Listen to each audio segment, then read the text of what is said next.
খবৰ আপোনালোকৰ ভালনে? আশা কৰোঁ আপোনালোক ভালেই আছে। আজি বনাব লৈছোঁ মই ঘৰতে ক্ষীৰ। বলকচোন দেখাইছে আপোনালোকক মই কেনেদৰে বনাইছোঁ। বহুত গৰম দেই, গৰম পৰিছে নে বাৰু আপোনালোকৰ সেইফালে? এয়া দোকানৰ পৰা মই ক্ষীৰ এপেকেট কিনি আনিছিলোঁ। ইয়াতে চব মিক্স হৈ থাকে, খিচমিচ, কাজু বাদাম চব। খালি ইয়াত গাখীৰ লগত বনাবহে লাগে।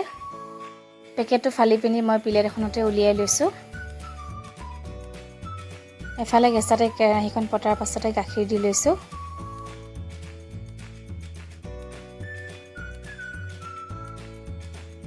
চেনিটো মই কমকৈ দিছোঁ যিহেতু তাত মিক্স হৈ থাকেই চেনি।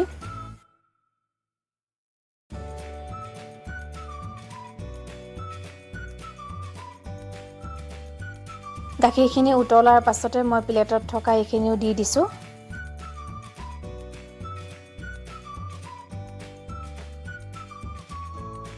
গেছটো মিডিয়াম কৰি পিনি এইখিনি বনাই আছোঁ। গাখীৰখিনি একেবাৰে শুকুৱাই পেলোৱা নাই।